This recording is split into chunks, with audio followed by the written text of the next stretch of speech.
The Prince of Persia Sands of Time Trilogy Era Plus is now 20 years old. For many, the Prince's return to 2D in The Lost Crown might be a great surprise. Prince of Persia as an IP dates all the way back to 1989, when the first pop game came out as a side-scroller for the Apple II, back when Steve Squared just named things with numbers like normal people. Oh, come on, guys. I'm not even here to do a big, long history lesson on the Prince of Persia and the differences between 2D and 3D. I already sort of did that in my Sonic video. No, today I really just want to talk about how much I love the Sands of Time games, and this one too if you're twisting my arm, and explain why you should absolutely go play it if you already haven't. And I want to talk about them a little bit less formally for a few reasons. 1. Talking about Assassin's Creed really helped this channel pop off in the first place, so why not do what Ubisoft does every year and just keep this train going? B. Making big, long, highly edited video essays is exhausting, and the holiday season really consumed me with my family. And lastly, and most importantly, Prince of Persia is one of my most nostalgic and formative experiences in gaming. I remember getting Warrior Within for Christmas when I was like 11 years old, which was way too young for a rated M game. But my dad liked Prince of Persia too, so he's just like, okay, let me play it first to make sure there's nothing inappropriate because the label there says some things I don't like. And me, being the annoying 11-year-old I was, went ahead and ripped that thing out of the plastic, popped it into my PS2, and saw this, and knew I was in deep shit.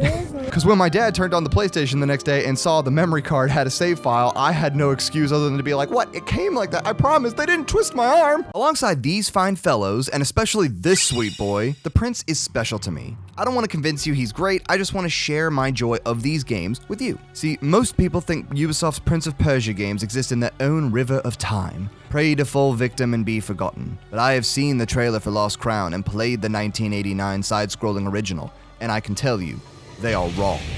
Prince of Persia is awesome.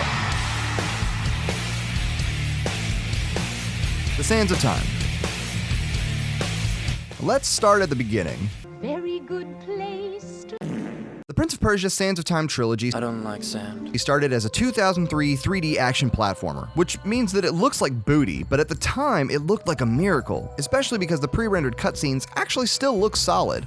At the very least, it looked better than Mario 64, which most every action platformer was simply following in the plumber's 3D footsteps. But this game's twist of the knife in the platforming concept is the ability to actively turn back time and control its flow in order to fight sand monsters. It's coarse, rough, and irritating. And it gets everywhere. Though the OG Ubisoft trilogy isn't a 2D Metroidvania style like Lost Crown appears to be returning to, it effectively borrows some of those map retracing and secret area concepts in a more linear format.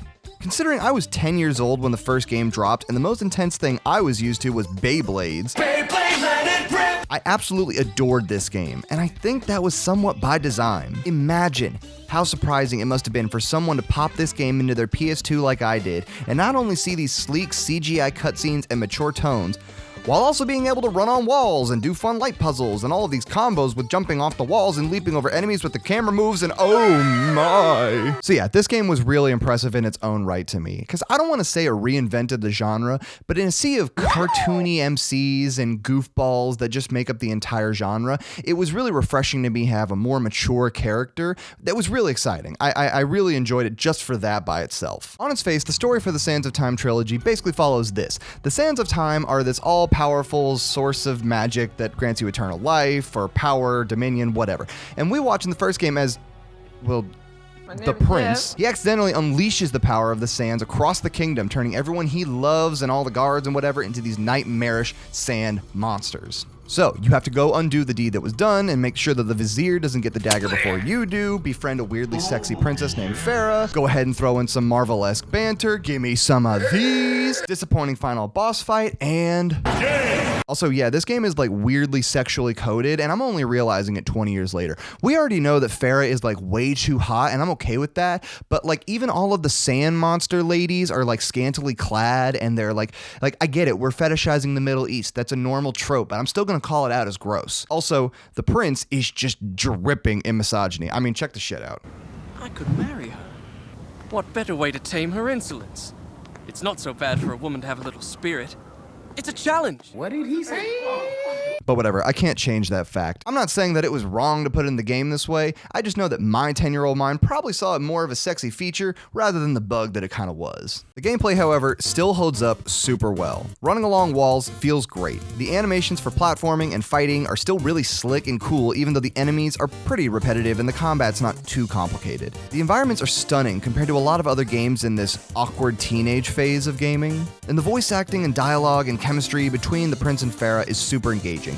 Running through all of the traps and finding special life upgrades is really well designed and worth the challenge, except for this final stretch of the game, which feels rushed as hell. And most importantly, the sand time powers kind of feel like magic. Look up games that have well-known, good time control mechanics. Most of them are not as old as Pop, and even the older ones are less active than being able to immediately turn back a mistake, freeze time and attack enemies, or slow down time in relation to yourself. I don't know how programming these things work, but to again do this in 2003 kind of seems like they did some vaguely racist Middle Eastern magic on it to even function. Needless to say, this game still holds up, and I adore it despite its simplicity. I definitely think it's a little too easy if you know how it works, because it took me like 5 hours total to beat it almost 100%. But there were a lot of places to go with this character and his game.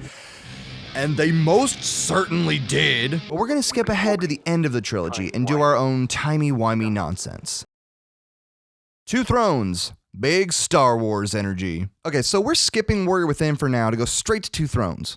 But why? Why? Well, for one, Yuri Lowenthal, we meet again, you handsome devil, is the voice of the prince in both this game and the first, but not the second. Two, Sands of Time and Two Thrones are very, very, very similar games in terms of their overall design, in ways that Warrior Within really diverged from. Here, the villain is the Vizier. Again, you run through linear corridors alongside Farah. Again, you unleash the Sands of Time, but this time you release them into the Vizier.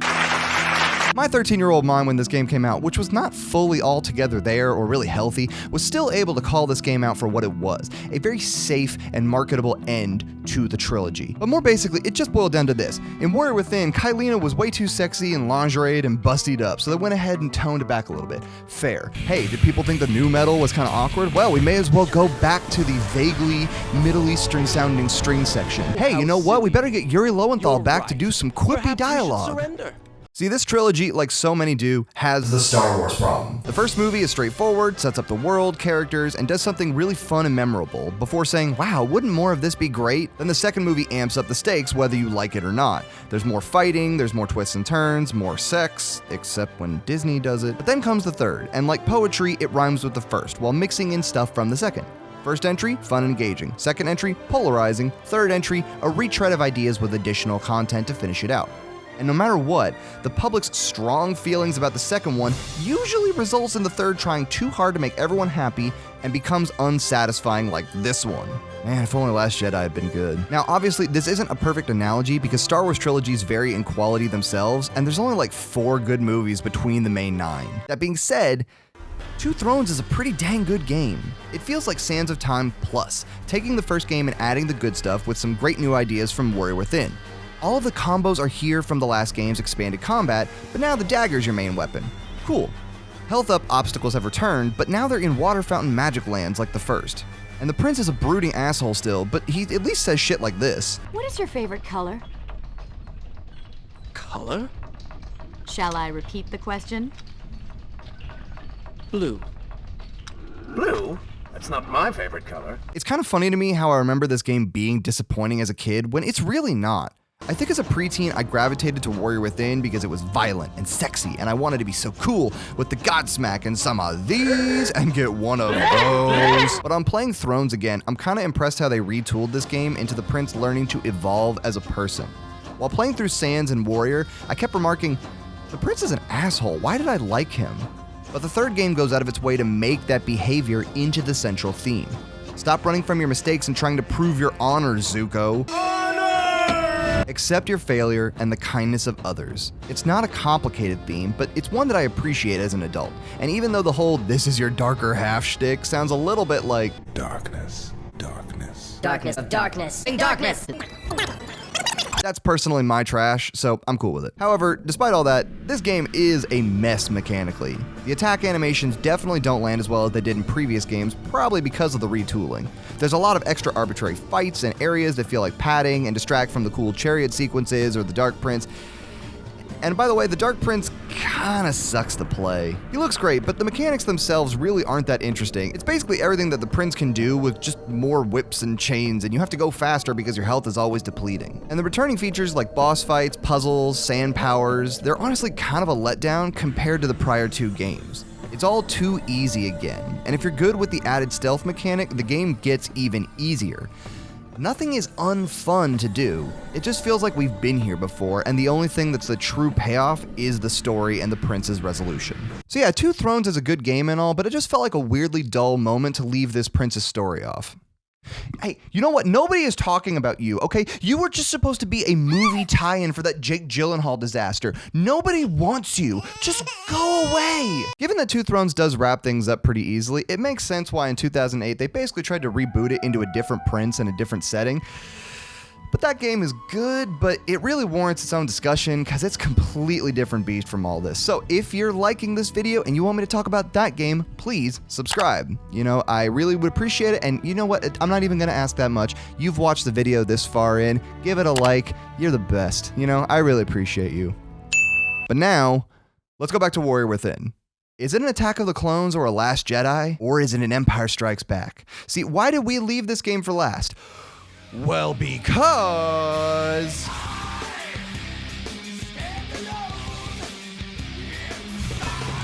Holy shit, this game is fucking awesome! Okay, turn up the new metal and kill these freaky things. Even the not hilarious music is spookier and cooler. Holy heck, it's technically open world. Oh my god, these combos are really cool and satisfying to pull off. I can use the environment to my advantage. The blood is so satisfying. Frick on a stick with a brick, this game is hard! So much cooler than the Dark Prince. Look at the Dahaka. I am pooping my pants. Look at these stunning, but very brown environments. Look at all these secondary weapons. Look at that ass. This game is so much unlike all the other pop games that Ubisoft made that it's kind of insane. Never mind the fact that this is the only one in the trilogy that warrants a rated M rating. Never mind that it has all of the sexiness and the titties and the boobies and the swearing. You bitch! Die, you bastard! Jesus Christ.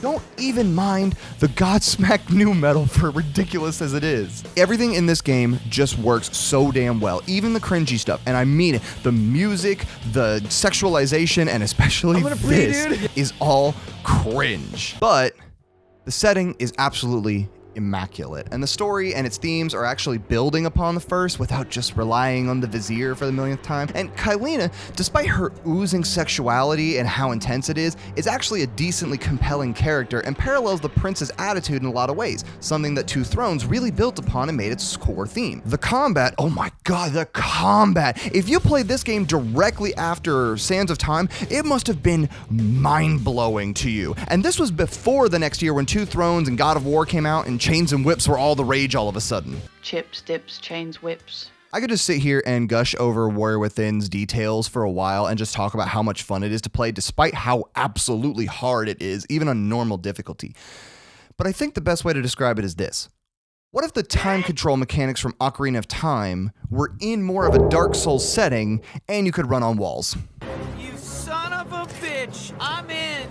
Ubisoft is still actively attempting to remake Sands of Time, and I really hope they succeed just for the fact that I really want them to remake Warrior Within in a modern engine. Oh my god, it would be so much fun. Go play this game. It is absolutely worth it. You know what? In fact, go play these games. They don't take very long. Ubisoft nowadays has kind of a crappy reputation.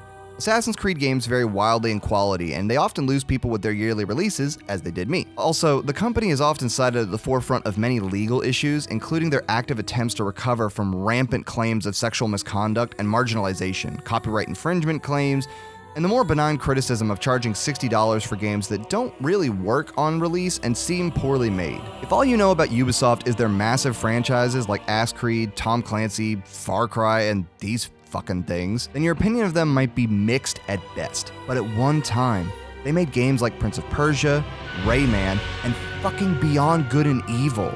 Games that delighted, inspired, and even challenged our preconceived notions of what you could do in a video game. But while Rayman has been minionized and Beyond Good and Evil has become the god of vaporware and possibly cursed, Prince of Persia is coming back against all odds. It might even get to live again as both 2D and 3D. And I think these games are just worth your time. They're not exactly hard or long, they're not exactly mature by modern standards, and they definitely are stuck in the past with some of their mechanics like the camera. But still, I think they're an overall standout gem in this platforming genre.